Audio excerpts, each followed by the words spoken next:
teman-teman, perkenalkan kami dari kelompok 3 kelas 11 MIPA 4 akan menjelaskan materi tentang Perang Padri. Selamat menyaksikan. Pak Guru dan teman-teman, Perang Padri merupakan salah satu pertempuran yang dilatar belakangi oleh perpecahan di kalangan masyarakat Minangkabau, tepatnya antara kaum Padri dan kaum adat. Pertempuran ini terjadi di daerah Sumatera Barat dan terbagi dalam dua periode yang terpisah, yaitu pada tahun 1821 sampai 1825 dan 1830 sampai 1837. Periode pertama Perang Padri tahun 1821 sampai 1825, gencarannya kekuatan kaum Padri. Di periode yang pertama, kaum Padri menyerang pos-pos Belanda dan melakukan penjagatan terhadap patroli-patroli mereka. Pada September 1821, pos-pos Belanda di Simawang, Soli Air, dan Sipinang jadi sasaran penyerangan kaum Padri. Kala itu, dengan jumlah 20.000 sampai 25.000 pasukan, kaum Padri yang dipimpin oleh Tuanku Pasaman menyerang Belanda di hutan sebelah timur gurun. Pasukan Belanda yang hanya berjumlah 200 orang, serdadu Eropa ditambah 10.000 pasukan kaum adat melakukan perlawanan.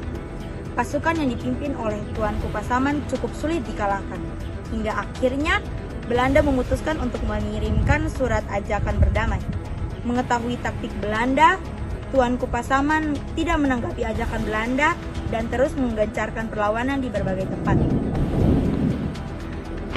Periode kedua Perang Padri pada tahun 1830 sampai 1837, kaum adat mulai melakukan perlawanan. Kaum adat yang kecewa dengan perjanjian damai mulai menentang dan melawan balik Belanda.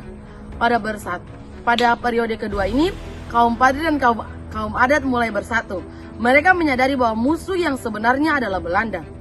Dengan kekuatan yang meningkat, kedudukan Belanda di Sumatera Barat semakin terdesak. Bahkan Gubernur Jenderal Johannes van der Bosch mengangkat Kolonel G.P. Jacob Elout untuk mencegah meluasnya perlawanan dan kekuasaan kaum Padri. Pada tahun 1832, serangan Belanda kepada kaum Padri semakin gencar. Bahkan mereka menyerang pos-pos pertahanan kaum Padri yang berada di Banuhapu, Kamang, Guguaksi Gandang, Tanjung Alam, Sungai Puar, Candung, dan beberapa tempat lain di Agam. Berikutnya, Pak Guru dan teman-teman, adalah perlawanan pasukan Tuanku Nan Renince dan Tuanku Imam Bonjol. Pada tahun 1822, pasukan dari Tuanku Nan Renince menyerang Belanda di bawah pimpinan Kapten Govinet dan meraih kemenangan. Belanda mulai menduduki daerah 4 Koto pada Februari tahun 1824. Tindakan ini menyulut kemarahan kaum Padri di Bonjol. Di bawah komando Peto Syarif atau yang lebih dikenal dengan Tuanku Imam Bonjol, kaum Padri melakukan penyerangan ke pos-pos Belanda di Saruaso. Memasuki tahun 1825, Belanda kembali mengajukan perjanjian damai. Perjanjian itu berisi bahwa Belanda mengakui kekuasaan tuanku-tuanku di Lintau, 4 Koto, Telawas, dan Agam. Sayangnya perjanjian tersebut mengecewakan kaum adat. Mereka menganggap Belanda tidak menepati janji dan lebih mengutamakan kepentingan sendiri.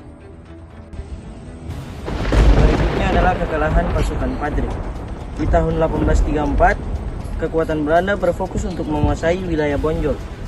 Hingga akhirnya pada tahun 1835, pasukan Padri mengalami kesulitan dan dipukul mundur. Pada 10 Agustus 1837, Tuanku Imam Bonjol menyatakan kesediaan berunding dengan Belanda. Sayangnya, usaha perundingan itu justru mengalami kegagalan dan memicu terjadinya peperangan lagi. Benteng Bonjol dikepung dan berhasil dikuasai oleh pasukan Belanda pada Oktober 1837. Tuanku Imam Bonjol dan sejumlah pejuang lainnya menyerahkan diri untuk menjamin keselamatan kaum Padri. Setelah menyerahkan diri, Tuanku Imam Bonjol dibuang ke Cianjur, Ambon, dan akhirnya wafat di Manado pada tanggal 6 November 1864.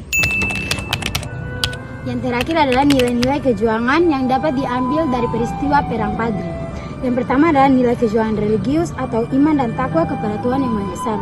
Yang kedua adalah nilai kejuangan rela dan ikhlas berkorban. Yang ketiga adalah nilai kejuangan yang tidak mengenal menyerah. Yang keempat ada nilai kejuangan harga diri. Yang kelima ada nilai kejuangan percaya diri. Nilai kejuangan pantang mundur.